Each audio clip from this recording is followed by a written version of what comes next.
السلام علیکم. ہم نے اپنے پچھلے لیکچر کے دوران مختلف قسم کے ایکسپوجرز کا ذکر کیا تھا. Market and liquidity sensitive credit exposures, ان کا خاص طور سے ذکر کیا گیا تھا، اور اس کی وجہ یہ تھی کہ جو بھی ہم فائنینس کرتے ہیں، یعنی کوئی بھی فائنینشیل انسٹیٹیوشن مارکیٹ میں جاتا ہے اور وہ فائنینس ایکسٹینڈ کرتا ہے، تو آپ کو یہ معلوم ہی ہے اچھی طرح سے the moment the finance is extended, the risk starts and is initiated. تو یہ جو بھی لیکوڈیٹی ایکسپوجرز ہوتے ہیں مارکیٹ بیسڈ کنڈیشنز کے حساب سے وہ کیا ہوتے ہیں، اور ان کا ایکسپوجر کرنے سے ہمیں کیا کیا رسک کا سامنا کرنا پڑتا ہے. پھر جب اس طرح کی سینسٹیو نیچر کے ایکسپوجرز ہوتے ہیں تو اسی کے حساب سے جو کمپیٹنٹ اتھارٹی ہوتی ہے، کیونکہ اسے وہ معلوم ہوتا ہے کہ یہ اس ایکسپوجر کے لیے ریکویسٹ آئی ہے، تو اس میں کیا احتیاطی تدابیر لی جا سکتی ہیں اور کس انداز میں اس کو ایکسٹینڈ کیا جائے. تو بینک یا کسی بھی مالیاتی ادارے سے بالکل اس کا رسک ایلیمینیٹ تو خیر کرنا مشکل ہے، لیکن کم سے کم منیمائز تو کیا جا سکتا ہے. اسی اکاؤنٹ پر وہ اس کو ایکسٹینڈ کرتے ہیں کریڈٹ. پھر اس کا یہ بھی دیکھا گیا ہے کہ اکثر جو ہے بیسک سچویشنز کیا ہوتی ہیں اس کریڈٹ اپروول پروسیس کی، جس میں دیکھ کر اسی کے حساب سے کریڈٹ کا ایکسٹینشن کرتے ہیں، کیونکہ جیسے جیسے رسک بڑھتا جاتا ہے اسی حساب سے جو اس کی پرائسنگ ہے اس میں بھی رد و بدل ہوتا ہے. Higher the risk, you know that is greater the return. پھر جہاں رسک زیادہ ایسوسیٹیڈ ہوتا ہے وہاں اس کی پرائسنگ جو ہے وہ ریسٹرکچر کر دی جاتی ہے، اور اسی ریسٹرکچرنگ پروسیس کا ایک حصہ ہے جو basic situation of credit process کے نام سے کہا جاتا ہے. اس میں ہمیں یہ اندازہ ہو جاتا ہے کہ کس انداز میں کریڈٹ ایکسٹینڈ کیا جائے، جیسا کہ میں نے کہا کہ اس کی پرائسنگ کیا ہو، اور پھر اس میں رسک کون کون سے انوالو ہیں. کیونکہ اصل چیز اس میں تو کوئی بات نہیں کہ آپ نے کسی کو بھی جا کے کریڈٹ دے دیا، کسی کو پیسے دے دیے، جو بھی ہوگا وہ خوشی سے he'll pocket the money off and he'll just say thank you very much. اس کے بعد ریئل پروسیس آپ کا وہاں سے شروع ہوتا ہے جب آپ کا ریکوری پروسیس ہوتا ہے، اور ریکوری پروسیس اسی کا ایک بلٹ ان میکانزم ہے جو آپ کریڈٹ ایکسٹینشن کرتے ہیں. لہٰذا ہمیں یہ ساری چیزوں کو مد نظر رکھتے ہوئے ہم بات کو پھر اب آگے بڑھاتے ہیں اور یہ دیکھتے ہیں کہ basic situation of credit approval process کیا ہے. اس میں کیونکہ یہ دیکھا جاتا ہے کہ جو واسٹ میجورٹی جو کریڈٹ انسٹیٹیوشنس کی ہے یہ مختلف کسٹمر سیگمنٹس کو کیٹر کرتے ہیں. مختلف کسٹمر سیگمنٹس، اس میں کچھ کمرشل فائنانسز بھی ہوتے ہیں، اس کے کارپوریٹ سیگمنٹس بھی ہوتے ہیں، اور اسی کے حساب سے کچھ اس میں انڈیویجول کسٹمرز بھی ہوتے ہیں. لہذا جہاں تک اس بیسک سچویشن کی بات آتی ہے یہ ویری کرتی ہے. ایک سچویشن آپ کے سامنے آئی، آپ نے اس کو پروسیس کیا، انالائز کیا، اور اس کا کرٹیکل ایلیمنٹ دیکھ لیا کہ ہاں کیا صورتحال ہے اور اس کو کتنا کریڈٹ ایکسٹینڈ کیا جائے، اور کیا پھر اس کے محرکات ہوں گے جو اس کا اپروول کیا جا سکتا ہے. اب یہ جب ہمارے ذہن میں آ جاتا ہے تو جو کریڈٹ سینکشننگ اتھارٹی ہے وہ جب اپروول کا پروسیس فائنلائز کرتی ہے تو پھر وہ چلا جاتا ہے رسک کے حوالے سے. رسک اس میں دیکھ لیا جاتا ہے کہ کتنا ہوتا ہے، کیونکہ انڈیویجول رسک ہو یا پارٹنرشپ پروپرائٹرشپ بزنس کا رسک ہو، یا کمرشل ایریا میں ہو، یا اسی حساب سے کارپوریٹ ہو، کوئی بھی لیول ہو، اس میں سچویشنل ڈفرینسز ہوتے ہیں اور اسی کے حساب سے رسک کی انالیسس کی جاتی ہے. اگر یہی رسک سب سے پہلے دیکھ لیا جائے جس وقت انیشیٹ کیا جا رہا ہے تو ہم بہت سی مشکلات سے بچ سکتے ہیں، جس کا اندازہ اب تک آپ کو کچھ ہو گیا ہوگا. مزید جب ہماری بات آگے بڑھتی رہے گی آپ اس کو دیکھتے رہیں گے کہ کس انداز میں جو بیسک سچویشنل ڈفرینسز ہیں کریڈٹ رسک کے وہ کس طرح میٹ وتھ کرتے ہیں. اب ایک آپ کے سامنے چھوٹی سی سلائیڈ ہے، وہ دیکھیے اس میں کیا ہے. This segmentation is mostly used to differentiate the services offered and to individualize the respective marketing efforts. اب جب بھی کبھی کوئی پروڈکٹ بینک اناؤنس کرتا ہے، کوئی بھی فائنینشیل انسٹیٹیوشن اناؤنس کرتا ہے تو اس میں کیا ہوتا ہے، اس پروڈکٹ کے فیچرز ہوتے ہیں، اور جب اس پروڈکٹ کے فیچرز ہوتے ہیں تو اسی کے حساب سے پھر رسک دیکھا جاتا ہے. چاہے وہ کنزیومر فائنینسنگ کیوں نہ ہو، چاہے وہ ورکنگ کیپٹل ریکوائرمنٹ کیوں نہ ہو، چاہے وہ کسی اور طرح کا بھی بزنس لون ہو، وہ دیکھتے ہیں اور دیکھنے کے بعد یہ اسیس کرتے ہیں کہ کیا جب ایسی سچویشن ہوگی ایک انڈیویجول کو لون ایکسٹینڈ کیا جائے گا تو وہاں پر کیا صورتحال ہوگی, اور اسی کو جب بات آگے بڑھتی ہے اور کسی بزنس کنسرن کو لون دیا جاتا ہے تو وہاں کیا ہوتا ہے, کارپوریٹ میں جائے گا تو وہاں کیا ہوگا. غرض کہ اس کے سچویشنل ڈفرینسز ہیں, اور جیسے جیسے وہ سچویشنل ڈفرینسز آتے ہیں تو وہ پھر کسٹمر ڈیمانڈ اس کی ویسے ہی کرتا ہے, اور کسٹمر ڈیمانڈ کے حساب سے in most of the cases ہم اس کا پھر سیگمنٹیشن کر لیتے ہیں, کیونکہ یہ ضرورت ایجاد کی ماں ہے جسے کہتے ہیں, necessity is the mother of invention. جیسے وہ ریکویسٹ آتی ہے اسی کے حساب سے, کیونکہ ماضی میں جو ایکسپیرینسز ہو چکے ہوتے ہیں اس کی پیش نظر وہ سارے جو رسک ہیں وہ ذہن میں آ جاتے ہیں کہ کل ہم نے یہ فائنانس کیا, اس میں ہمیں کیا کیا دشواریاں ہوئیں, کیا رکاوٹیں پیش آئیں, اور ہمیں کتنی دقت ہوئی پیسے واپس لینے میں. لہٰذا یہ ہوتا ہے بیسک سچویشنل ڈفرینسز, اور یہ پھر اسی حساب سے بینک اپنی پالیسی بنا دیتا ہے. جب بینک اپنی پالیسی بناتا ہے تو اسی حساب سے پھر ڈیمانڈز آتی ہیں. وہ پالیسی جو ہوتی ہیں وہ گائیڈ لائنز ہوتی ہے, اور جو بینک کی جو پالیسیز بنتی ہیں یا کسی بھی فائنینشیل انسٹیٹیوشن کی جو پالیسیز بنتی ہیں وہ ایسے ہی نہیں بن جاتی, بلکہ اس میں سب سے پہلے ایکسپیرینسز ہوتے ہیں. اس کا جو سینٹرل بینک ہے یعنی جو ہمارا اسٹیٹ بینک آف پاکستان ہے وہ اپنی گائیڈ لائنز دیتا ہے, اور پھر اس کے پیش نظر ہم بہت سے اقدامات لیتے ہیں جس کی وجہ سے وہ ہمارا جو کریڈٹ ہے, جو پیسہ ہے, وہ کم سے کم محفوظ رہ سکے. اور اس کی حفاظت ہمارا فرض اس وجہ سے اور ہے کیونکہ وہ کسی ادارے کا پیسہ ہوتا نہیں ہے, وہ عام پبلک کا پیسہ ہوتا ہے, جس کی وجہ سے ہمیں اور اس کی زیادہ حفاظت کرنی پڑتی ہے. اب دیکھیں ایک سلائیڈ اور ہے آپ کے سامنے. Based on its policy, a bank tries to meet the demands of its customers in terms of accessibility and availability, product range and expertise, as well as personal customer service. آپ اس بات سے اچھی طرح واقف ہیں کہ جہاں کہیں یہ صورتحال ہوتی ہے بینک اور فائنینشیل انسٹیٹیوشنس کی آتی ہے تو آپ کو پتہ ہے ہمارا جو پروڈکٹ کلچر ہے وہ کیا ہے. پروڈکٹ کلچر ہے ہمارا سروس اورینٹڈ. جب کبھی بھی کوئی پروڈکٹ لانچ کیا جاتا ہے, چاہے وہ رسک ایسوسیٹڈ ہو, چاہے وہ کسٹمر کو فیسیلیٹیٹ کرنے سے اس کا تعلق ہو, جب بھی کبھی کوئی بات ہوتی ہے تو ایک ہمارا سیٹ اپ ہے, ایک کلچر ہے. ایک فائنینشیل انسٹیٹیوشن آپ جہاں جائیں گے تو وہاں آپ کو کم و بیش وہی صورتحال ملے گی جو آپ دیگر جگہوں پر دیکھ رہے ہوں گے. جب یہ صورتحال سامنے آتی ہے تو ایک یہ کلچر کے تحت کہ ایسا بھی ہوتا ہے کہ ضروری نہیں ہے کہ اگر بینک نے ایک پروڈکٹ یا فائنینشیل انسٹیٹیوشن نے ایک پروڈکٹ لانچ کیا ہے تو وہ پہلا ہی انسٹیٹیوشن ہو جس نے لانچ کیا ہو, اسی طرح کے دوسرے کسی مالیاتی ادارے نے بھی ویسا ہی پروڈکٹ لانچ کیا ہوا ہوگا. جب دوسرے ہی ادارے نے ایسا پروڈکٹ لانچ کیا ہوگا تو آپ کیا سمجھتے ہیں وہ اس کا تجربہ بھی ہوگا کیونکہ وہ آلریڈی پہلے لانچ کر چکا ہوگا, اس نے دیکھا ہوگا کہ کیا صورتحال ہو. کیونکہ جب کوئی پروڈکٹ لانچ ہوتا ہے تو اس کے کوئی بیسک فیچرز ہوتے ہیں جو سامنے ہوتے ہیں, اور آپ یہ چیز کیوں نہیں آپ کے ذہن میں آتی کہ پروڈکٹ فیچر چاہے ایکس بینک نے کیا ہو, چاہے وائی نے کیا ہو, چاہے زی نے کیا ہو, جو اس کے کسٹمرز ہیں وہ اسی سوسائٹل سیٹ اپ سے رہے ہیں, آ رہے ہیں وہیں سے, اسی ایریا سے مراد اسی ملک سے.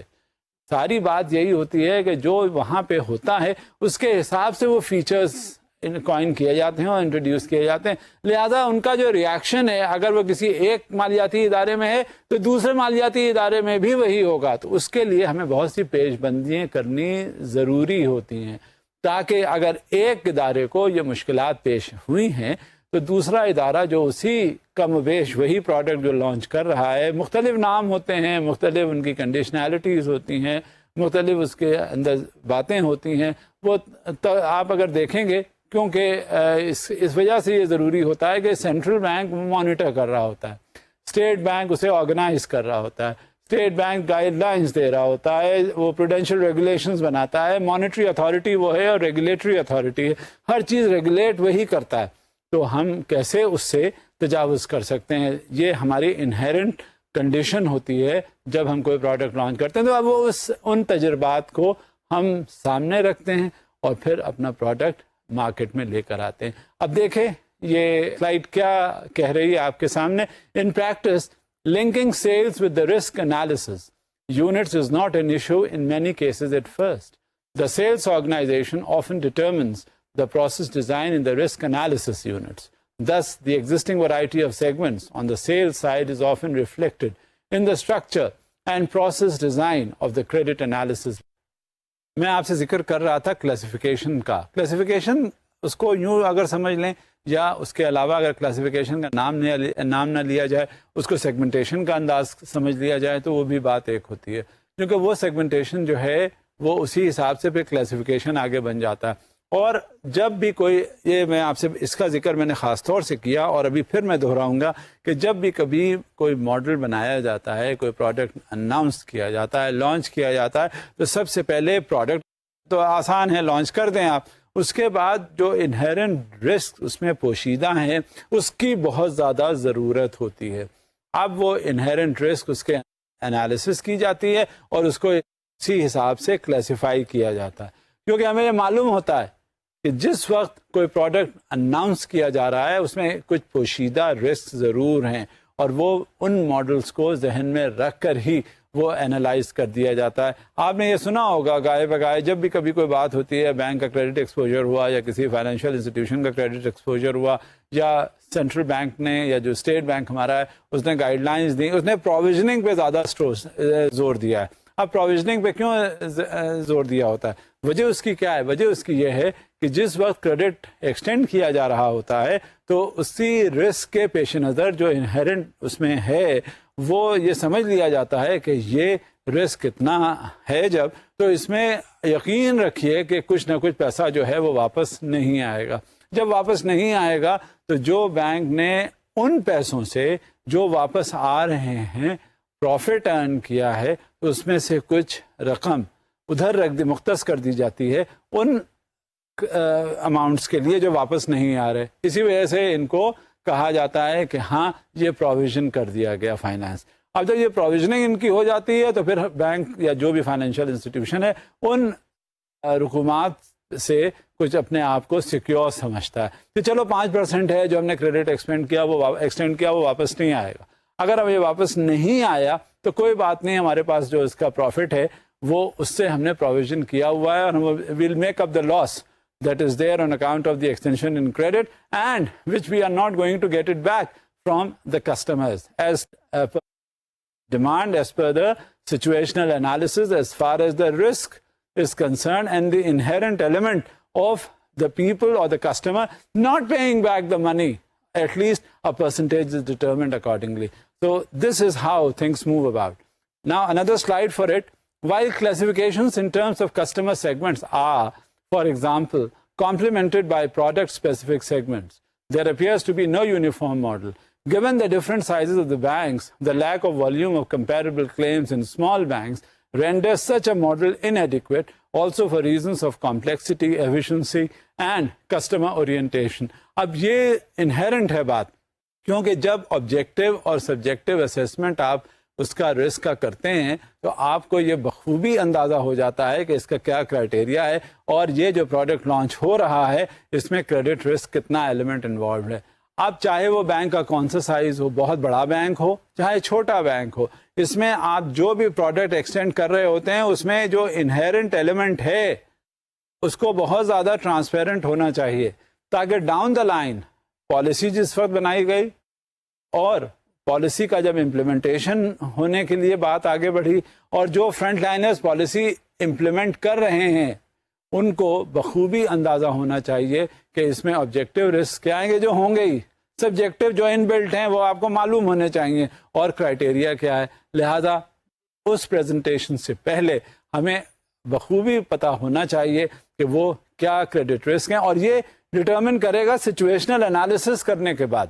جب آپ سچویشن کے حساب سے ون ایٹ اے ٹائم آپ آگے بڑھیں گے تو آپ بڑے محفوظ ہو جائیں گے اپنے ان پیسوں سے جو پبلک کا ہے, اور آپ آگے ایکسٹینڈ کر رہے ہیں in order to earn money so that it may be passed on to your depositors. تو یہ جب صورتحال ہوتی ہے تو یہ اپروول پروسیس کا اس طرح سے اسٹرکچرڈ ڈیزائن ہوتا ہے جس کی وجہ سے یہ کرنا سمجھنا بہت ضروری ہوتا ہے کہ آئندہ یہ کون سا رسک ہوگا, اور اس میں اپروول پروسیس میں کیا ان بلٹ قسم کے سیکیورٹیز ہو سکتی ہیں جو آپ نے رکھ دینی ہیں in line with the credit policy of the bank and the inherent risk analysis carried out, guidelines by the regulator, so that your product may be safe and you would get the desired returns. So this is how situations would move on extending credit. We'll see another slide. If the respective criteria result in different forms of segmentation for sales and analysis, this will cause friction when credit exposures are passed on from sales to processing. اچھا یہ بات ضرور ذہن میں رکھنی چاہیے. ایسا اکثر ہوا ہے, بات تجربے میں آئی ہے کہ جس وقت پالیسیز جو ہیں بن جاتی ہیں, انالیسس کر لیا جاتا ہے, سیلز کو پروڈکٹ پاس آن کر دیا جاتا. اب سیلز میں بہت سی باتیں جو ہیں وہ پاس آن نہیں ہوتی. سیلز والے کیا کام کرتے ہیں کہ وہ جگہ جگہ اپنے نمائندے بینک کے بھیجتے ہیں اور جا کے کہتے ہیں کہ یہ پروڈکٹ ہے, یہ اس کے فیچرز ہیں, آپ کسی طرح سے بھی یہ پروڈکٹ ہے وہ لے لیجئے. اب یہی کچھ ہوا کنزیومر فائنانس میں. کنزیومر فائنانس میں کیا ہوا, اس میں انہوں نے کریڈٹ کارڈز انٹروڈیوس کیے, پرسنل لونز کیا, اس میں کیا کیا, ہاؤسنگ فائنانس کا کیا, لائف سٹائل کا کیا, یعنی غرض کے آٹو فائنانس ہوا, غرض کے جو فیچرز تھے وہ دے دیے. اب جو سیلز ٹیم تھی اس کو جو انہیرنٹ رسک تھے یہ شاید پوری طرح سے کمیونیکیٹ نہیں کیے گئے. اگر ان کا کمیونیکیشن پراپرلی ہو جاتا اور پیچھے سے بیک اپ ہوتا ریکوری کا, ریکوری ٹیم کا, تو جو صورتحال اب تر ہوئی وہ نہ ہوتی. کیونکہ سب سے بیسک چیز یہ ہے کہ جس وقت کوئی پروڈکٹ لانچ ہوتا ہے, اور خاص طور سے آپ کو تو پتا ہے یہ پیسے روپے کا معاملہ ہے, یہ تو ریئر کموڈٹی ہے, اس میں جو سب سے زیادہ انہیرنٹ سچویشن ہوتی ہے وہ تو پیسوں کی واپسی کی بات ہے, کیونکہ پیسے ہمارے تو کچھ ہیں نہیں, نہ ہمارے پیسے ہیں نہ ہمارے پیسوں کے حساب سے وہ چیزیں اس میں آ رہی ہوتی ہیں آگے. لہذا جب یہ صورتحال ہوتی ہے تو آپ یقین جانیے یہ بڑا ضروری ہوتا ہے سیلز ٹیم کو ایک ایک اس کا رسک پتہ ہو, تاکہ جس وقت وہ لے کر جائے کسی بھی پارٹی کے پاس یا انڈیویجول کے پاس یا کسی گروپ کے پاس, اور وہاں جا کے وہ نیگوشیٹ کرے اس سے فائنینشیل ڈیل کے بارے میں, تو وہ اس کے ذہن میں ضرور آئے کہ یہ سچویشن اگر ہوئی تو اس کا یہ نتیجہ نکل سکتا ہے. ہمارے ساتھ کیا ہوتا ہے کہ جو سیلز ٹیم ہے وہ نکل پڑتی ہے مارکیٹ میں اور جا کر وہ سب کو ٹیپ کرتی ہے, اور اس ٹیپ کرنے کے بعد کہتے ہیں فیچرز یہ ہیں آپ لے لیں بینک سے پروڈکٹ, یہ آ کے بینک نے یہ لانچ کیا. وہاں پہ صورتحال گڑبڑ ہو جاتی ہے. وہ پروڈکٹ اس میں شکایات بھی ہوتی ہیں کہ بینک والے نے تو آ کے یہ کہہ دیا, اور اس کے بعد جب یہ سینکشننگ کا جو پروسیس ہوا اس میں یہ اتنی مشکلات ہوئیں اور ایک بھی پیسہ اب آج کل سینکشن نہیں ہو رہا, چاہے وہ کنزیومر فائنینس ہو چاہے کمرشل ہو, جب تک اس کا کافی اچھی طرح سے دیکھ نہیں لیا جاتا اس وقت تک کوئی نہیں ہوتا, بلکہ سلائٹس پریٹیکسٹ میں وہ اپروول جو ہے وہ ریجیکٹ ہو جاتا ہے. جہاں یہ صورتحال ہوتی ہے تو یہ ٹیم کو پوری طرح سے آگاہ کر دینا چاہیے کہ یہ پروڈکٹ فیچر ہے اور اس میں یہ رسک پنہا ہے. جب اسے یہ معلوم ہوگا کہ ہاں یہ اس طرح سے ٹیکل کرنا ہے تو وہ پھر اس کے حساب سے کسٹمرز کے پاس جائے گا, اور کسٹمرز کو جانے کے بعد پھر وہ اس کو وہی ٹیپ کرے گا, اسے ٹیکل کرے گا اکارڈنگلی. جہاں فرکشن کی صورت پیدا ہو جاتی ہے تو وہاں مارکیٹنگ پروسیس جو ہے وہ اتنا زیادہ افیکٹو نہیں ہوتا جتنا کہ ہونا چاہیے. اب دیکھیں اور کیا سچویشن بن جاتی ہے. Risk analysis of credit approval processing unit assigned to a specific sales segment may not be able to handle all products offered in that sales segment properly in terms of risk. For example, processing residential real estate finance in the risk analysis unit dealing with corporate clients. اب جو ہماری marketing team ہے وہ housing finance کا جو model ہے وہ لے کے جاتی ہے کہیں, اور لے جاتی ہے اور وہاں کہتی ہے چلو یہ ہم فلاں انڈیویجول کو جا کے فائنانس کر کے آ جائیں. اب وہاں گئے, اسے ڈیٹیل ساری بتائیں, ڈیٹیل بتانے کے بعد اس کو ساری سچویشن کی انالیسس کر کے بتا دی. اب اس کے بعد کیا ہوا, وہ پروڈکٹ جو اس نے وہاں انڈیویجول کو مارکیٹ کیا وہی پروڈکٹ گیا دوسری جگہ کمرشل ایریا میں. وہ ریزیڈینشیل تھا, اب یہ کمرشل ایریا میں چلا گیا. وہاں جب جاتا ہے کسی بزنس پارٹنر کے پاس یا کسی پروپرائٹر کے پاس یا کسی اور بزنس ہاؤس کے پاس, وہاں جب اس نے بات کی تو وہاں سچویشن دوسری ہو گئی, کیونکہ وہاں وہ فائنانس کر رہا ہے گروپ کو, وہاں وہ کارپوریٹ ڈیل کی بات کرنا چاہتا ہے, وہاں وہ بزنس یونٹ کے بارے میں بات کرنا چاہتا ہے. اگر اس کو وہ پوری سچویشن کا اندازہ نہیں ہوگا, بیسک سچویشن جو کہ ہے اس کے ساتھ, تو اس کی وجہ سے وہ یا تو خسارے میں چلا جائے گا یا نقصان ہوتا رہے گا. جہاں یہ صورتحال اگر ہوتی ہے وہاں بہت مشکل سے کوئی مارکیٹنگ کا پروسیس کمپلیٹ ہوتا ہے اور اسی حساب سے اس کی ریکوری جو ہے وہ مشکل میں پڑ جاتی ہے. لہذا اگر اس انٹرفیس میں، اس فیچرز میں، اس ماڈل میں رسک ہر طرح سے بتا دیا جائے تو غالباً میں سمجھتا ہوں کہ یہ ممکن ہے کہ وہ اتنا زیادہ انسیکیورٹیز اس میں نہیں ہوں گی جو ادروائز ہو جاتی ہیں. لہٰذا یہ ضروری ہوتا ہے جب بھی کبھی کوئی پروڈکٹ لانچ کیا جائے تو اس میں ایک ایک چیز پتہ ہونی چاہیے سیلز ٹیم کو، تاکہ اسی بنیاد پر وہ مارکیٹنگ کرے جا کے اپنے پروڈکٹ کی. Another slide. So such a situation can be prevented by making the interface between sales and processing more flexible, with internal guidelines dealing with the problems mentioned here. Making this interface more flexible to ease potential tension can make sense in terms of risk as well as efficiency. Now we have to account for the various risk aspects. ابھی میں نے آپ سے ذکر کیا تھا، وہی میں نے آپ کو سلائیڈ میں بھی بتایا کہ جس وقت جو انہیرنٹ بزنس ماڈل آپ کا فائنینشیل انسٹیٹیوشن لانچ کر رہا ہوتا ہے اسے وہ بتا دیتے ہیں کہ لک ہیئر، اور یہ پھر بڑی اچھی ایکویژن بن جاتی ہے کس کے درمیان؟ مارکیٹنگ ٹیمز کے درمیان اور رسک ٹیمز کے درمیان، جو سینکشننگ اتھارٹیز ہیں ان کے درمیان، تاکہ اس کے اکارڈنگلی اگر وہ پھر سینکشن پروسیس ہو تو it will be a well organised and highly coordinated and motivated move, تاکہ ہمیں اور پتہ چل جائے، لنکڈ ہو نا. ایسا نہ ہو کہ ایک ونگ جو ہے وہ مارکیٹ کر کے آ رہا ہے، مارکیٹ کر کے اس نے اپلیکیشن پروسیس کی، جس وقت وہ سینکشننگ اتھارٹی کے پاس پہنچا تو وہاں پتہ چلا کہ وہ تو بیسک کرائٹیریا ہی وہ میٹ وتھ نہیں کر رہا. اب جب بیسک کرائٹیریا ہی میٹ وتھ نہیں کر رہا تو وہ سینکشننگ کیا ہوگی؟ تو مارکیٹنگ ٹیم کے سارے جو ایفرٹ سیلز کے ہیں وہ ختم ہو گئے. اب وہ سیلز کے ایفرٹس جو ہیں پھر یہ شکایت ہو جاتی ہے کہ ہم تو جو ریکمینڈ کرتے ہیں تو وہ اپروول ملتا ہی نہیں، اپروونگ اتھارٹی اسے کنسیڈر نہیں کرتی. اب اگر وہ گائیڈ لائنز اس کے اکارڈنگلی ہوں، یعنی جو پروڈکٹ ہے اس کے سارے فیچرز پتہ ہوں، اس میں جو رسک انوالوڈ ہیں وہ معلوم ہو، اور ساتھ میں جو ریکوری پروسیسز ہیں وہ بھی ان کو بتا دیے جائیں. لہٰذا جب یہ تینوں کا کوآرڈینیشن ہو جائے گا تو آپ یقین رکھیے کبھی کوئی اتنا پروویژننگ کا ایشو بھی نہیں ہوگا، اور نہ ہی اس کو آپ یقین جانیے اس میں ایسی بات ہے کہ نہ کبھی کوئی وہ پیسے کی واپسی کا کوئی مسئلہ ہوگا.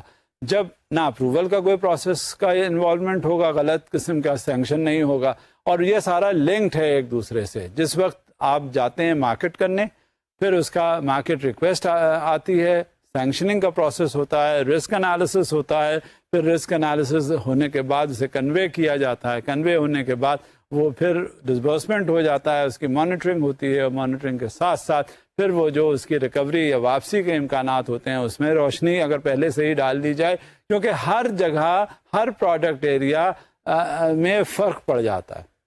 اگر ایک پروڈکٹ ہے وہ کہیں انٹروڈیوس کیا جا رہا ہے تو اس کے فیچرز الگ ہوتے ہیں، وہ پروڈکٹ کسی دوسری جگہ انٹروڈیوس کیا جاتا ہے تو اس کے فیچرز الگ ہو جاتے ہیں، وہ پروڈکٹ کسی تیسری جگہ ہوتا ہے، اور اسی کے حساب سے اس میں جو رسک ہیں وہ بھی منیمائز یا میکسیمائز ہوتے ہیں. لہٰذا اگر ہمیں یہ معلوم ہو جاتا ہے تو پھر یہ امکانات نہیں ہوتے. اب دیکھیے اکاؤنٹنگ ہمیں کرنی ہے کہ رسک ایسپیکٹس کون کون سے ہوتے ہیں، اور کوالٹی جو ہے کریڈٹ اپروول پروسیس کی وہ کس طرف ہائی لائٹ کرتی ہے. Let's see it in shape of a slide. The quality of the credit approval process from a risk perspective is determined by the best possible identification and evaluation of the credit risk resulting from a possible exposure. The credit risk can be distributed among 4 risk components which have found their way into the new Basel Capital Accord in the following, referred to as the Basel II.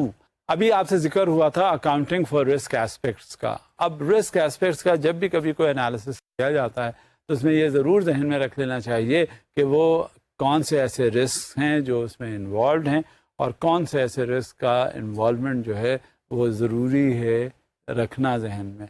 کیونکہ جب تک credit exposure ہوتا ہے extend تو اس میں ساتھ ساتھ credit risk بھی انوالوڈ ہوتے ہیں، اور جب کریڈٹ رسک انوالو ہو جاتے ہیں تو آپ یقین کیجئے کہ وہ کریڈٹ ایکسپوجر جو ہے وہ وہاں جس وقت آپ دے رہے ہوتے ہیں آپ کو یہ اندازہ ہوتا ہے، پتہ ہوتا ہے کہ یہ پیسہ واپس نہیں آئے گا. اور جب وہ پیسہ آپ دے رہے ہوتے ہیں اور آپ کو معلوم ہوتا ہے واپس نہیں آئے گا تو وہ کس کا نقصان ہے؟ یہ پبلک کا نقصان ہے. لہٰذا وہ ہمیں اسپیکٹس کا بخوبی ذہن میں ہونا چاہیے and we must account for those risk aspects. What are those risk aspects? We must know they are 4 in number. Number 1, it is the probability of default. Number 2, it is the loss giving default. Number 3, it is the exposure at default. And number 4, it is the maturity. These are the 4 considerations as far as the risks are concerned. This risk has to be minimized. This risk, if possible, has to be eliminated. اب یہ دیکھیے probability of default کا میں نے پہلی بار ذکر کیا اور پہلے نمبر پہ کیا. تو وہ پروبیبلٹی آف ڈیفالٹ ہوتا کیا ہے؟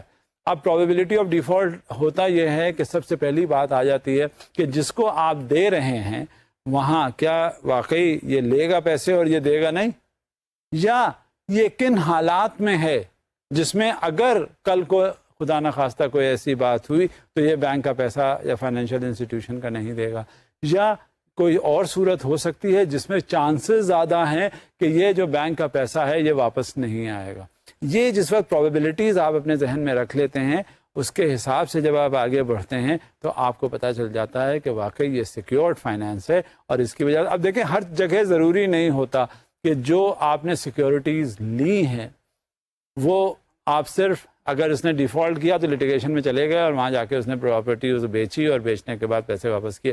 یہ بہت مشکل کام ہے کیونکہ ہمارا جو انہیرنٹ سسٹم ہے ریکوریز کے سلسلے میں، لٹیگیشنز کے سلسلے میں اور جو مقدمے کے حوالے سے باتیں ہیں وہ اگر ایک بار پڑ جاتے ہیں تو سالہ سال اس میں لگ جاتا ہے اور وہ پیسے بینک کے واپس نہیں آتے. یہ تو ہمیں اپنی پرسنل ایفرٹس کے ذریعے جو پیسہ ایک بار جاتا ہے اس کی واپسی ضروری ہوتی ہے. تو let's see what is a probability of default. Reviewing a borrower's probability of default is basically done by evaluating the borrower's current and future ability to fulfill its interest and principal repayment obligations. اب یہ جو credit rating ہوتی ہے اس کا میں نے پہلے بھی آپ سے ذکر کر چکا ہوں. یہ کریڈٹ ریٹنگ کا کیا مقصد ہوتا ہے؟ یہ کریڈٹ ریٹنگ اسی طرف اشارہ کرتی ہے اور یہی بتاتی ہے جب بھی کوئی ادارہ اس کو ریٹ کیا جاتا ہے لانگ ٹرم یا شارٹ ٹرم، تو اس میں جو بیسک اور انہیرنٹ ایلیمنٹ ہوتا ہے وہ اس بات کی علامت ہوتی ہے کہ یہ پیسے آئندہ چل کے یعنی لانگ ٹرم میں یہ ادا کر سکتا ہے، متحمل ہے ادا کرنے کے، یا شارٹ ٹرم کی جو لائبلٹیز ہیں اس میں اتنی اہلیت ہے کہ یہ ایکسپوجر جو اس کا ہو رہا ہے شارٹ ٹرم لائبلٹی کا یہ ادا کر سکے. اسی کے حساب سے یہ کریڈٹ ریٹنگ کی جاتی ہے. اور یہ کریڈٹ ریٹنگ جو ہے بہت سوچ سمجھ کے کی جاتی ہے. اس کے مختلف کرائٹیریا ہوتا ہے اور کنسیڈریشن ہوتا ہے. اس کرائٹیریا کا ذکر میں پہلے بھی کر چکا ہوں آپ کے ساتھ. لہذا جو پروبیبلٹی آف ڈیفالٹ ہے وہ یہ دیکھ لینا چاہیے کہ اس کو ریٹ کیسے کیا جاتا ہے، اس کی کریڈٹ ریٹنگ کیا ہے، اور اس کے حساب سے پھر اس کو فائنانس کہاں تک کرنا چاہیے، کس پرائسنگ پہ کرنا چاہیے، اور کیا واقعی یہ جو فائنانس کیا جا رہا ہے اس میں کیا چانسز ہیں واپسی کے یا ڈوب جانے کے.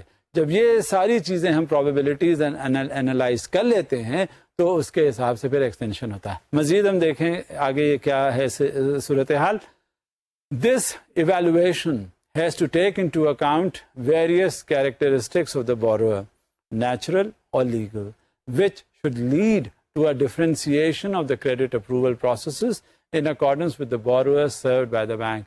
ایک بار جو بینک میں آتا ہے اس کے بارے میں پتہ چلا لینا آج کل بالکل مشکل نہیں رہا. ایک بار جو ایک بینک میں آیا یقین رکھیے کہ کسی نہ کسی بینک سے وہ ضرور کچھ نہ کچھ کاروبار کر رہا ہے. ہو سکتا ہے وہ انڈیویجول کیپیسٹی میں کر رہا ہو سکتا ہے وہ بوروئنگ کیپیسٹی میں نہ کر رہا ہو، ڈپازیٹر کے بطور اس سے لنک ہو کسی فائنینشیل انسٹیٹیوشن میں، یا یہ بھی ممکن ہے کہ اس نے کہیں اور سے پیسے لیے ہوں اور وہ وہاں اب نہ مل رہے ہوں جس کی وجہ سے وہ اب آپ کے پاس آیا ہے.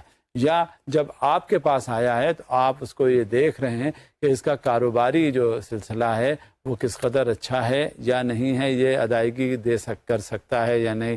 جہاں یہ صورتحال ہوتی ہے تو یہ معلوم کرنا اس کے لیے مشکل نہیں ہوتا. آپ مارکیٹ چیکنگز کریں, آپ جائیں اس کے بارے میں یہاں ادھر ادھر ارد گرد معلوم کریں. بھئی جب وہ کام کر رہا ہے, کوئی کاروبار کر رہا ہے, تو آپ یہ یقین رکھیے اس کی کوئی کریڈٹ ہسٹری تو ہوگی. کسی سے وہ لیتا ہوگا مال, کسی کو وہ دیتا ہوگا. بائرز جو ہیں اس کے بارے میں بتا دیں گے. سیلرز جو ہیں جس کو وہ بیچتا ہے وہ اس کے بارے میں بتا دیں گے. غرض کہ آپ جب نکلتے ہیں مارکیٹ میں تو یہ کبھی ممکن ہے ہی نہیں کہ اس کے بارے میں یا کسی بھی پراسپیکٹو جو کسٹمر ہے اس کے بارے میں اندازہ کیا جا سکے کہ ہاں یہ کیسا ہے, اس کی ڈیلنگز کیسی ہیں. اور جہاں آپ کو ایک اندازہ یہ ہو جاتا ہے وہاں فوری طور پہ آپ پھر اس کی ٹرینڈ انالیسس کر لیتے ہیں. اب یہ دیکھیے انہوں نے نظام رکھا ہے یوٹیلیٹی بلز کا. یوٹیلیٹی بل ایک بجلی کا بل لے لیں, اس میں پوری کریڈٹ ہسٹری دی ہوئی ہوتی ہے. کریڈٹ ہسٹری سے مراد یہ ہے کہ جو اس کی میچورٹی جو تاریخیں ہیں اس پہ وہ بل ادا کرتا ہے یا نہیں. یہ کیریکٹر ہوتا ہے, ہمیشہ ذہن میں یاد رکھیے گا کہ اگر کسی نے ایک جگہ کوئی گڑبڑ کی ہے تو ضروری ہے, یہ ضروری نہیں ہوتا کہ وہ اگلے جگہ بھی کرے گا.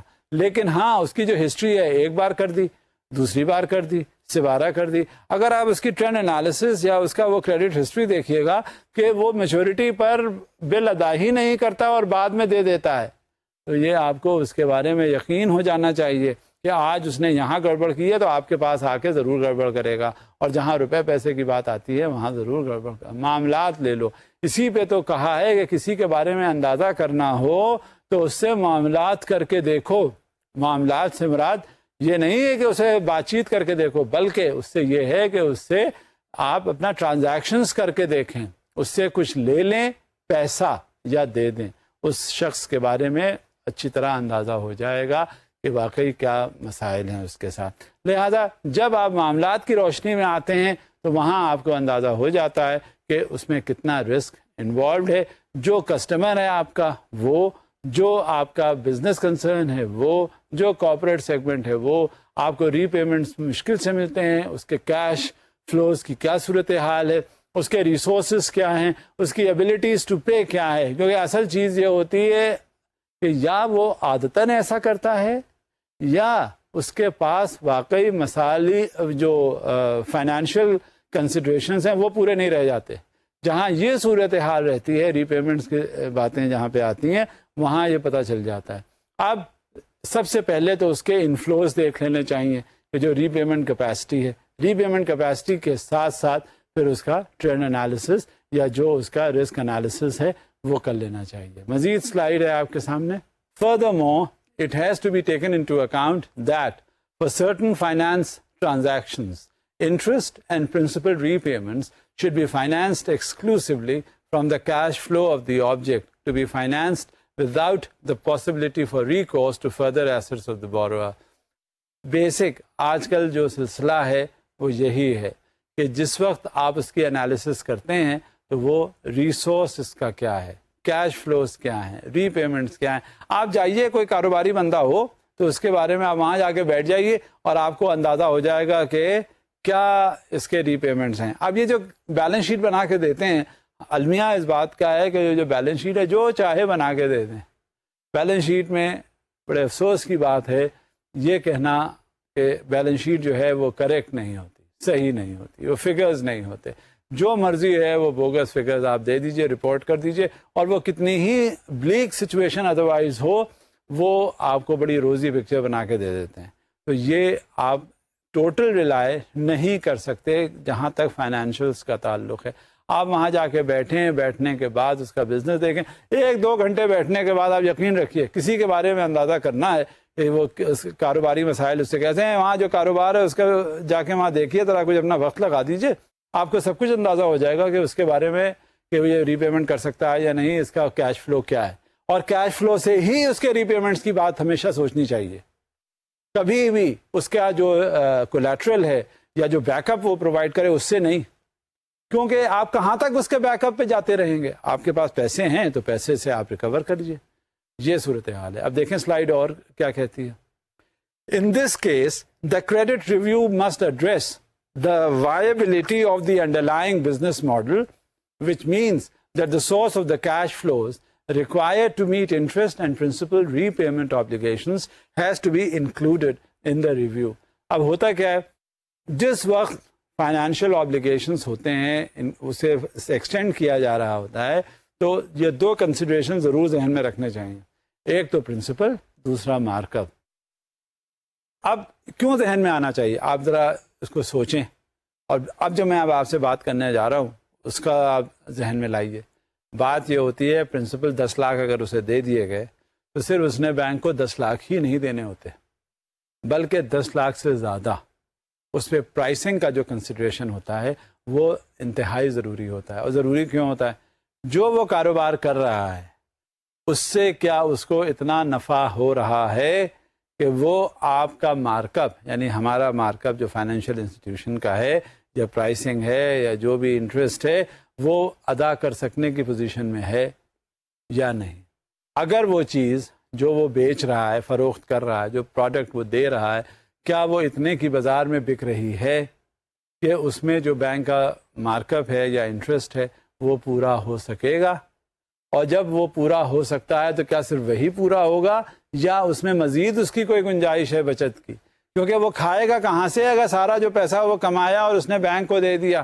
جہاں یہ صورتحال ہوتی ہے کہ اسے کوئی پرائسنگ میں گڑبڑ ہے اور وہ جتنا اس کا ری پیمنٹ کیپیسٹی ہے وہ اتنی نہیں ہے اور وہ صرف بینک کا انٹرسٹ ہی وہ دے سکنے کی پوزیشن میں ہے, تو پھر وہ کھائے گا کہاں سے اور کاروبار کہاں سے کرے گا.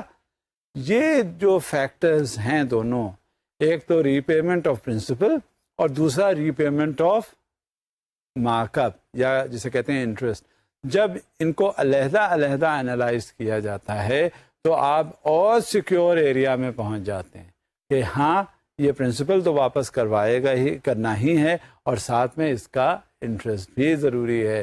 کیونکہ آپ کا جب دیکھیں کہ انٹرسٹ ہی وہ اس کا اتنا ہو جائے گا تو پرنسپل کہاں سے واپس کرے گا, کیونکہ we are selling a product, we are coming out with a business model as far as the financial institution is concern.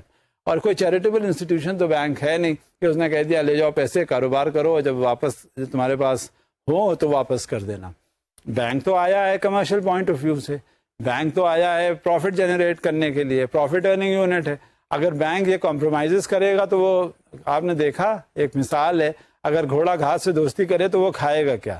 جہاں یہ صورتحال ہے تو bank can not compromise the interest, the bank cannot compromise the pricing structure. Therefore, it has to ensure separately, as a separate case, the principal repayment as well as the interest repayment. اور جب تک یہ دونوں الگ الگ نہیں consider ہوں گے اس وقت تک آپ یقین رکھیے بینک کا پیسہ یا فائنینشیل انسٹیٹیوشن کا پیسہ واپس نہیں آتا.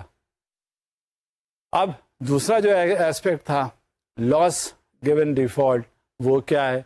اب یہ جو ہے it is affected by the collateralized portion as well as the cost of selling the collateral. Therefore, the calculated value and type of collateral also have to be taken into account in designing the credit approval processes. میں آپ سے اکثر اس کی بات کرتا ہوں کہ جب بینک کو کوئی کولیٹرل آفر کیا جاتا ہے تو اس کا بڑا غور سے جائزہ لینا چاہیے. اس وقت پیسے لینے کے وقت وہ کوئی بھی کسٹمر جو ہے کوئی بھی بات آپ سے کر دے گا اور ہر بات وہ ایسی کرے گا جس سے لگے گا کہ ہاں اس سے زیادہ بہتر اور سچ کوئی اور نہیں بول رہا. جب اس سے زیادہ بہتر اور سچ آپ کو لگے کہ نہیں بول رہا تو وہیں سمجھ لیجئے اس کی بات پہ ریلائنس نہیں کرنا چاہیے. جب تک اپنے آپ اپنی تسلی نہ کر لے, اپنا ویریفیکیشن نہ کر لے, اس وقت تک ویریفیکیشن کے بغیر, اپنے اطمینان کے بغیر وہ نہیں کرنا چاہیے. اب ہوتا یہ ہے کہ بعض قواعد ایسے ہوتے ہیں جو ہمیں یقین اس بات کا دلا دیتے ہیں کہ یہ صحیح ہے. اب ایک پراپرٹی ہے جو اس نے کولیٹرل کے بطور آفر کی, وہ پراپرٹی آفر کر لی, یہی بینک کو چاہیے ہوتا, اس کا ایویلویٹر جو ہے اس نے ایویلویٹ کر لیا, اس کی پرائس نکال لی, پرائس نکالنے کے بعد اس کی مارکیٹ ویلیو دیکھ لی, مارکیٹ ویلیو کے بعد فور سیل ویلیو کا کنسیڈریشن کر لیا, فور سیل ویلیو کے بعد پھر بینک کے پاس جب اس کی پرائسنگ وغیرہ کی بات آئی تو اس نے اس طرح سے پروسیس کر لیا. اب یہ تو ہو گئی پراپرٹی کی بات. اب وہ پراپرٹی ایک ایسے ایریا میں ہے جہاں ہو سکتا ہے کچھ نیچرل فیکٹرز ایسے ہوں جس کو کبھی ذہن میں لایا ہی نہ گیا ہو. ایک تو تھا, آپ نے ذکر سنا ہوگا, ایک ایسے ایریا میں کہ جہاں جو ارتھ کویک بیلٹ ہے. اب ارتھ کویک آیا, ساری کی ساری زمین جو تھی وہ چلی گئی نیچے. اب وہاں سے کوئی ریکوری ممکن ہی نہیں ہے. اب یہ دیکھیے کتنا بڑا اس میں المیہ تھا کہ جو اگر فائنانسنگ اس ایریا کے کولیٹرل لینے کے بعد کی گئی تو وہ کولیٹرل کہاں چلا گیا؟ مطلب کہیں ہے ہی نہیں. ایک ایسی ہی سچویشن یہاں پلین لینڈ میں بھی ہوئی کہ یہاں پر زمین تھی دریا کے پاس, دریا سے دور تھی ذرا, وہ لے لی گئی. بینک یا مالیاتی اداروں نے اسے فائنانس کر دیا. فائنانس کرنے کے بعد کیا ہوا کہ وہ زمین تھوڑے دنوں کے بعد وہاں پہ تھی ہی نہیں. جب اس کا ایویلویٹ, اب اس کسٹمر نے ڈیفالٹ کیا, کسٹمر نے پیسے دینے سے انکار کر دیا. کسٹمر کو جب زیادہ پرسیو کیا گیا, اس سے کہا گیا کہ یہ بتاؤ کہ تمہاری پراپرٹی کہاں. اس نے کہا جو بھی پراپرٹی ہے میری ہے, لے لو اس سے پیسے. اب جب پراپرٹی کا سروے کیا گیا تو پتہ چلا وہ پراپرٹی جو تھی وہ دریا کے قریب تھی. دریا نے اپنا رخ موڑا, رخ موڑنے کے بعد وہ پراپرٹی وہاں پہ تھی نہیں, وہاں تو صرف پانی ہی پانی تھا. لہذا وہ پراپرٹی جو لی گئی تھی اور اس کا اب اسیسمنٹ کیا گیا تھا, یعنی یہ دیکھیے وہ پراپرٹی پہلے ایگزسٹ کرتی تھی, وہ ہر طرح سے سامنے تھی, ہر طرح سے اس پہ گھر بھی بنا ہوا تھا, اس میں یہ بھی دیکھا گیا تھا کہ ہاں یہ سب کچھ صحیح ہے, اور وہ دریا سے دور تھا. لیکن اب یہ کسی کو کیا معلوم تھا کہ یہ دریا راوی جو ہے وہ اپنا رخ موڑ دے گا, اور موڑ دینے کے بعد وہ جو پراپرٹی بینک کے پاس ہے وہاں وہ اس میں ڈوب جائے گی. لہذا جب یہ صورتحال ہوتی ہے تو ان ساری باتوں کو ذہن میں رکھ کے اس کے حساب سے فائنانس کا ایکسٹینشن کرنا چاہیے.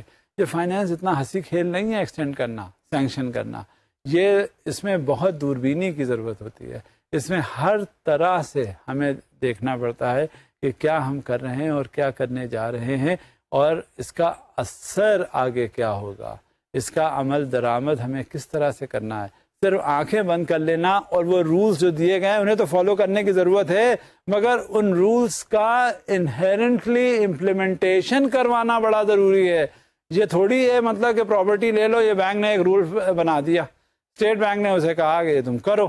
اس کے بعد یہ بھی تو دیکھنے کے لیے کہا گیا ہے کہ یہ پراپرٹی جو ہے یا یہ بیک اپس جو ہیں یہ بھی ایڈیکویٹ ہوں. یہ بھی تو دیکھو کہ اس کی پرائمری سیکیورٹیز جو سیکیورٹیز وہ آفر کر رہا ہے وہ ایسی ہے کہ اسے ریئلائز کیا جا سکے.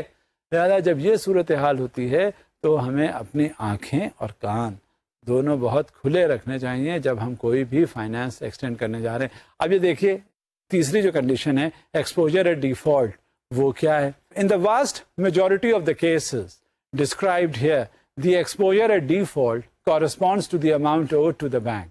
Thus, besides the type of claim, the amount of the claim is another important element in the credit approval process.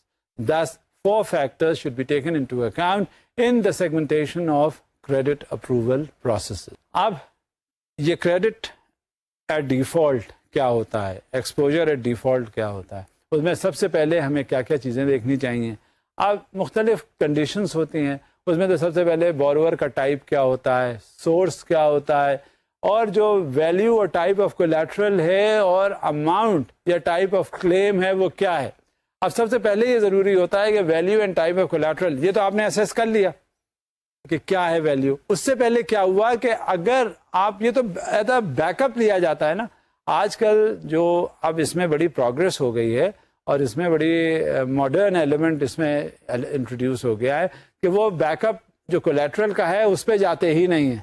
وہ کیا کرتے ہیں, وہ کرتے ہیں سب سے زیادہ کہ جو سیکیورٹیز ہیں پرائمری سیکیورٹی, خاص طور سے ان پرائمری سیکیورٹیز کے پیش نظر وہ دیکھتے ہیں کہ یہ کیا ہے سیکیورٹیز, اس کے بعد اسے رکھ دیتے ہیں, بالائے طاق کر دیتے ہیں. اس کے بعد کیا کرتے ہیں کہ بزنس کا دیکھتے ہیں جا کے کیسا اس کا ایکسپوجر ہے, کیا ری پیمنٹس آ رہے ہیں, اس کے انفلوز کیا ہیں, میں پہلے بھی ذکر کر چکا تھا. لہٰذا یہ اپروچ اب بدل گیا ہے اور یہ ضروری بھی ہے. اب دیکھیں سلائیڈ ایک اور کیا کہتی ہے. Approaches to the segmentation of credit approval processes. The following sub sections present possible segmentations to include the 4 factors mentioned above in structuring the credit approval process. The lending business in which banks engage is highly heterogeneous in terms of volume and complexity. This makes it impossible to define an optimal model, and therefore we will not show model segmentation. اچھا, جب یہ description آ جاتا ہے کہ کون سا segment اس پہ apply کیا جا رہا ہے اور کون سا سیگمنٹ اپلائی نہیں کیا جا رہا. تو یہ ساری باتیں اس وجہ سے کی جا رہی ہوتی ہیں کہ جس وقت ہمارا کریڈٹ ایکسپوجر ہو تو ہم اس کو کتنا زیادہ سیف یا سیکیور بنا سکیں, اس کا سیگمنٹیشن کر سکیں, اس کی انالیسس کر سکیں, انہیرنٹ اس کا جو ماڈل ہے وہ ہم دیکھ سکیں, انالائز کر سکیں. اب جب ڈسکرپشن جو پاسبل سیگمنٹیشنس کا ہمارے پاس آ جاتا ہے, ہم کو پتہ چل جاتا ہے, تو اس میں کیا چیز دیکھی جاتی ہے, اس کے 2 اصول ہیں, 2 پرنسپلس ہیں جو ذہن میں رکھے جاتے ہیں. And what are those? These are the 2 principles are dealt with that have to be included in the differentiation of the credit approval processes along the 4 risk components to ensure an efficient structure of the credit approval processes. Distinction between standard and individual processes in the various segments, taking into account asset classes under Basel II. These basically are the 2 structures, the 2 components which need to be taken into account. Number 1, the next is going to be the type of borrower, as I have discussed with you. What is the classification of a borrower? Generally borrower ہوتا کیا ہے اور اس borrower کو کس طرح سے credit کا exposure کرنا چاہیے. Let's see what it is. In general, type of borrower is used as the highest layer in credit approval processes.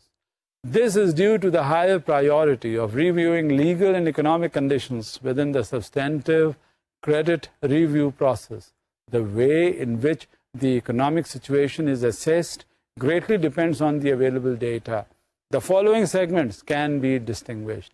اب یہ بیسک ایلیمنٹ ہوتا ہے کہ کس طرح کا بورور ہے اور کس طرح کا بورور چاہیے ہم کو, اور یہ بورور جو ہے وہ آگے چل کے کیا مشکلات ہمارے لیے کر سکتا ہے, اور یہ کون کون سے بورورز ہوتے ہیں جس کی وجہ سے ہمیں کہاں آسانی ہو سکتی ہے اور کہاں نہیں ہو سکتی. اب ٹائپ آف بورور کو انلسٹ کیا ہے, جو آپ کے سامنے ابھی میں سلائیڈ میں دکھاؤں گا کہ وہ کیا کیا ہیں, کون سے بورورز ہوتے ہیں, کیا ٹائپ ہے ان کی, کارپوریٹ ہیں, کمرشل ہیں, انڈیویجول ہے, country at the country level کیا کیا ہے.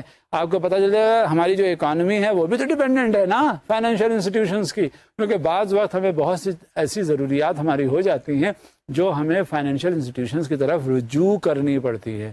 کیونکہ اب ایک بات آپ ذہن میں رکھیے گا کہ جہاں تک ہمارے ملک کا تعلق ہے یا کسی بھی ملک کا تعلق ہے, اس کے بعد پیسے چھاپنے کی کوئی مشین تو نہیں ہے, وہ سبسروینٹ ہے, وہ دیکھتا ہے کہ کس طرح سے یہ بورورز جو ہیں یا کس طرح سے یہ بینکس جو ہیں وہ ہیلپ کرتے ہیں اس کے پروجیکٹس کے حساب سے.